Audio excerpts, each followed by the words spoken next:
තවත් අලුත් වීඩියෝ එකකට මගේ පරිසර හිතකාමී මිතුරු හැමදෙනෙක්ම බොහොම සාදරයෙන් ගෞරවයෙන් පිළිගන්න ගමන් මම අද කතා කරන්න හදන්නේ 3 wheel ගැන. දැන් ඔබ බලයි මොනවද මේ පරිසරය සම්බන්ධව 3 wheel එක තියෙන ගනුදෙනුව කියලා. ඇත්තටම අලුත් තොරතුරක්. සමහර අය නම් මේක දන්නව ඇති. නොදන්න අයගේ දැන ගැනීමටත් දන්න අයට තව මේ සම්බන්ධව තහවුරු කරගන්නත් මම මේ ගැන කියන්න. ත්‍රිරෝද රථ කියන්නේ මේ වෙනකොට අපේ ලංකාවේ සාමාන්‍ය ජන ජීවිතේ නැතුවම බැරි අංගයක් වෙලා. හරියට ත්‍රිරෝද රථ නැති ලංකාව පරිප්පු නැති හෝටලය වගේ. ඒත් හැබැයි ලෝකෙට සාපේක්ෂව වාහනයක් විදිහට ගත්තොත් මේ 3 wheeler එක කියන්නේ එච්චරම හොඳ වාහනයක් නන් නෙවෙයි. ප්‍රමිතිය, සප පහසුව වගේම ඇතුළේ යන මිනිස්සුන්ගේ ආරක්ෂාව පිළිබඳව බැලුවත් හැම අතින්ම ත්‍රිරෝද රථය කියන්නේ ටිකක් ෆේල් වෙහිකල් එකක්. මේ පටිගත කිරීම කරන්න ටිකක් වෙලාවකට කලින් මම පොඩ්ඩක් සර්ච් කරලා බැලුවා ලංකාවේ මේ වාහන විකුණන්න දාලා තියෙන සයිට්ස් වල මේ වෙනකොට කොහොමද මේ 3 wheeler වල ගණන් කියලා.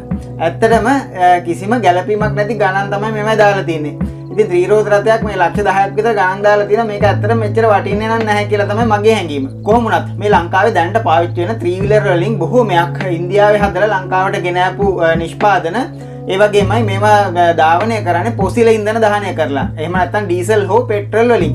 ඉතින් මේ විදිහට මේ පොසිල ඉන්ධන දහනය කරලා පාරේ දුවනකොට මේ හරහා වෙන පරිසර හානිය ඉතාම අධිකයි. ඉතින් මෙන්න මේ විදිහට මේ ඇති වෙන පරිසර හානියට යම් විසඳුමක් ගෙන ලංකාවේ සමාගමක් සමත් වෙලා තියෙනවා.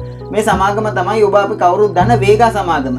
වේග සමාගම ඔබ දන්නවා පහුගිය කාලෙදී බොහොම සුපර් කාර් එකක් ඉදිරිපත් කරා. ඒ වගේමයි මේ වේගා මෝටර රථය ඉලෙක්ට්‍රික් වෙහිකල් කැටගරි එකට තමයි වැටෙන්නේ. ඉතින් මේක ඉදිරිපත් කරලා තිබුණා ජිනීවා මෝටර් ෂෝ එකටත්. ජිනීවා මෝටර් ෂෝ එකේදී ලෝකේ ඉලෙක්ට්‍රික් වාහන ඉදිරිපත් කරන ප්‍රධාන සමාගමක් වෙන ටෙස්ලා සමාගම පවා යම් තිගැස්මකට ලක් වෙලා තිබුණා මේ වාහනය සම්බන්ධව. ඉතින් ලංකාවේ නිෂ්පාදනයක් විදිහට අපිට ඇත්තටම ආඩම්බර වෙන්න පුළුවන්. ලංකාවේ ඉංජිනේරුවන් සහ කාර්මිකයන් එකතු වෙලා මේ ලෝකයටම ලන්න කරපු මේ නිෂ්පාදනය සම්බන්ධව. හරි අපි දැන් අපේ මාතෘකාවට එමු. අපි අද කතා කරන්නේ 3 wheel සම්බන්ධවනේ. ඔන්න මේ වේග සමාගම විසින් වෙළඳපොළට ඉදිරිපත් කරන සූදානම් වෙනවා ත්‍රිරෝද රථයක්. මේකේ විශේෂත්වය වෙන්නේ මේක සම්පූර්ණයෙන්ම ඉලෙක්ට්‍රික් 3 wheel එකක්. හැබැයි මේක charge කරන්න සාමාන්‍යයෙන් ගෘහස්ත විදුලිය නෙමෙයි පාවිච්චි කරන්නේ. මේක charge වෙන්නේ පහළය මත සවි කරලා තියෙන solar panel එකකින්. ඒක තමයි මේකේ විශේෂත්වය. හැබැයි මේ වෙනකොට ඉන්දියාව මේ සම්බන්ධව ආරංචි වෙලා යම් තිගැස්මක ඉන්නවා. මොකද ඉන්දියාවේ 3 wheeler මාකට් එකට දැඩි ගැටලුවක් ඇති වෙනවා. වේග සමාගම මේක නිෂ්පාදනය කරලා වෙළඳපොළට නිකුත් කරන්න ගත්තොත්. ලංකාවේ විතරක් නෙවෙයි ලෝකේ බොහෝ රටවල් වල සාමාන්‍යයෙන් ආසියාතික රටවල් බොහෝමයක මේ ත්‍රිරෝද රථ පාවිච්චි වෙනවා. ලංකාවේ වේග සමාගම මේ විදිහට නිෂ්පාදනය කරන මේ ත්‍රිරෝද රථය සාමාන්‍ය වෙළඳපොළට ආවොත් ඉන්දියාවට මේකෙන් යම් පහරක් වදී කියලා ඉන්දියාව මේ වෙනකොට යම් තිගැස්මක ඉන්නවා. හැබැයි ඉන්දියාව බය වෙලා නිකන් ඉඳලා නැහැ. මේ වෙනකොට ඉන්දියාවත් මේකට යම් විකල්පයක් ඉදිරිපත් කරලා තියෙනවා. ඉන්දියාව ඉදිරිපත් කරපු විකල්ප ගැන බලන්න කලින් අපේ රටේ නිෂ්පාදනය කරපු මේ වේගා 3 wheeler එකේ විස්තර ටිකක් බලමු. අතරම වේග සමාගම මේ පිළිබඳව යම් රහසක් විදිහට මේක තියාගෙන තියෙන පොඩි ඉඟියක් විතරයි වෙළඳපළට කරලා තියෙන මේ වගේ 3 wheeler එකක් ඉස්සරහට එනවා කියලා. ඉතින් වෙළඳ උපක්‍රමයක් විදිහට වේග සමාගම මේකේ ගොඩක් දේවල් තාම තොරතුරු එළියට දීලා නැහැ. දැනට ඔබට දකින්න පුළුවන් වෙන්නේ ත්‍රිමාන සජීවීකරණය කරන ලද රූපරාම පෙළක් විතරයි.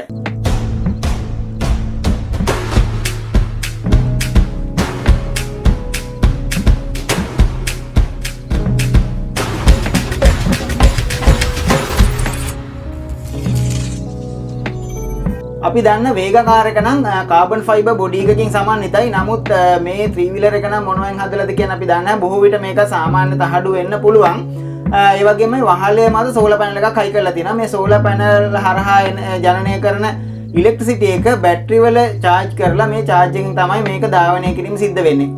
ඒ කියන්නේ සරලවම කිව්වොත් මේකේ එන්ජින් එකක් නැහැ. දැනට ලැබිලා තියෙන ආරංචි වල විදිහට වේග සමාගම මේක නිෂ්පාදනය කළ 2022 අවුරුද්දේදී වෙළඳපොළට නිකුත් කරන්න බලාපොරොත්තු වෙනවා කියලා තමයි දැනගන්න හම්බෙන්නේ. හැබැයි මේ වෙනකොට තියෙන මේ කොරෝනා වසංගත රෝග තත්ත්වයත් එක්ක මේක සමහරට පොඩ්ඩක් කල් යන්නත් පුළුවන්. කොහොම වුණත් අපි බලාපොරොත්තු වෙමු දැනට සාමාන්‍යයෙන් පාරේ දුවන 3 wheeler වලට වැඩිය මේක යම් ආරක්ෂිත බවක් ඇතුව නිෂ්පාදනය වෙන්න කියලා. ඒ වුණොත් වඩාත් හොඳයි. මොකද 3 wheeler අනතුරු හරහා විශාල මිනිස් ජීවිත ප්‍රමාණයක් නැති වෙනවා. ඉතින් මේක යම් වළක්වා ගන්නත් වේගා සමාගම මොනවා හරි විකල්පයක් ඉදිරිපත් කරයි කියන බලාපොරොත්තුවත් අපි තියාගෙන අපි දැන් ඉන්දියාවේ නිෂ්පාදනය පැත්තට හැරෙමු. දැන් මේ විදිහට මේ සෝලර් පවර් ත්‍රිරෝද රථය පාරට ආවොත් ඇත්තනම ඉතාමත් අඩු මිලකට ගමන් බිමන් යාමට හැකියාව අපිට ලැබෙනවා. එතකොට මෙන්න මේකට තමයි ඇත්තටම මේ ඉන්දියාව යම් තිගැස්මකට ලක් වෙලා මේගොල්ලන්ගේ මේ අලුත් නව නිෂ්පාදනය සිද්ධ කරලා තියෙන්නේ. මේක ඇත්තටම රික්ෂෝ එකක්. රික්ෂෝ එකක් කිව්වට අපි දන්න සාමාන්‍ය රික්ෂෝ නම් යම් පුද්ගලයෙක් ඇදගෙන දුවනවා.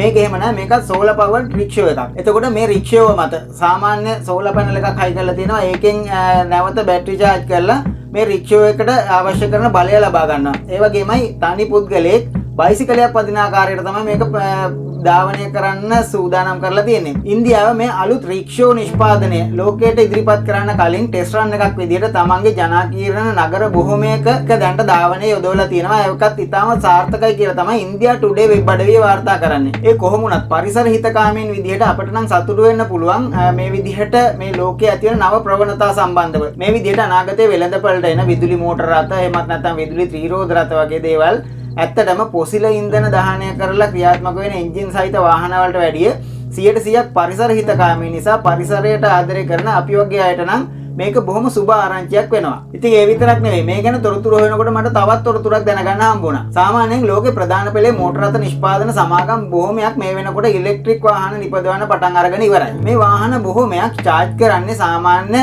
ගෘහස්ත විදුලියෙන්. ඒත් හැබැයි පහුගිය කාලේ අපේ රටේ විශාල වශයෙන් කතා වෙච්ච Volkswagen සමාගමත් තමන්ගේ නිෂ්පාදනයක් විදිහට solar powered කාර් එකක් නිෂ්පාදනය කරන්න පටන් අරගෙන මේ පිළිබඳවත් මට තොරතුරු හම්බුණා. මේ ඒ ගැන සටහනක්.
අපේ මේ පුංචි රටෙත් මේ විදිහට පරිසර හිතකාමී වාහන නිෂ්පාදනයට පෙළඹීම සම්බන්ධව ඇත්තටම අපි සතුටු වෙන්න ඕන කාරණාවක්. උදුරු දිනකදී සම්පූර්ණයෙන්ම පරිසර හිතකාමී වාහන සහිත මහා මාර්ගයක අපි මුණ ගැහෙන බලාපොරොත්තුවත් එක්ක අදට වීඩියෝ ඉවර කරනවා. ඊට කලින් channel එක subscribe කරපු නැති කවුරු හරි ඉන්නවනේ channel එකත් subscribe කරලා වීඩියෝ එකට කමෙන්ට් එකකුත් දාලා ලයික් එකකුත් දාලාම යන්න. එහෙමනම් හෙට අනිද්දාට තවත් අලුත් පරිසර හිතකාමී තොරතුරුකුත් අරගෙන එන්න. මම මధుර නානාකාර.